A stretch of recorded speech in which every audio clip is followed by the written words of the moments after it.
Après-midi, les 577 députés se réuniront à l'Assemblée pour le vote de confiance sollicité par François Bayrou. En attendant, le Premier ministre continue de marteler son message sur l'état catastrophique des finances publiques. Plus que 3 jours pour convaincre les Français, à défaut des partis. Face à ce dilemme, certains députés ont choisi de sonder leurs administrés. Romain Lepetit et Arnaud Sénégas. Cette semaine, François Bayrou a consulté. Beaucoup. Sans a priori convaincre ses opposants, du RN au PS. Le miracle n'a pas eu lieu. Il n'y avait pas de suspense pour vous, il n'y avait pour personne, ni même pour le Premier ministre. Le Premier ministre ne devrait donc pas obtenir la confiance de l'Assemblée lundi, ce qui l'obligera à démissionner dans la foulée. Quasi condamné par les députés, le centriste a tenté de convaincre les Français.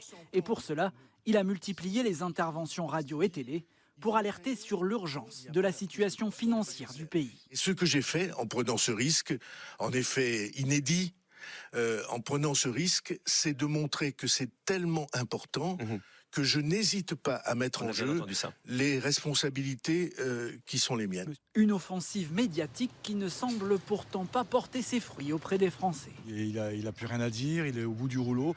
À mon avis, il aurait dû partir un petit peu avant. Il a des idées, pourquoi pas, mais il n'écoute pas ce que veulent les Français. N'hésite pas à mettre les pieds dans le plat, les agiter fortement, en disant secouez-vous, il faut faire quelque chose. Avant de voter lundi, le député des Yvelines, Laurent Mazory, a lui choisi de demander leur avis à ses électeurs. Sur ses réseaux sociaux, ils peuvent répondre à cette question. Accorderiez-vous votre confiance au gouvernement? Et les résultats sont sans appel. 69% des 4000 participants au scrutin ne voteraient pas la confiance. Je pense que je suivrai cet avis, d'autant que j'ai pu voir, et les différents groupes ont été reçus par le Premier ministre. On a à nouveau fait des propositions, les uns et les autres, et à nouveau, nous n'avons pas obtenu de réponse. Et je pense qu'écouter ces électeurs, c'est tous sauf populistes, c'est simplement populaire, et c'est ce pourquoi nous sommes élus. À 3 jours de sa très probable chute, le coup politique de François Bayrou ne semble pas avoir été compris. Selon un tout dernier sondage IFOP pour Ouest France, 81% des personnes interrogées désapprouvent l'action du Premier ministre. Bruno Retailleau parle d'une guerre territoriale, d'une grande barbarie. Le ministre de l'Intérieur était à Clermont-Ferrand.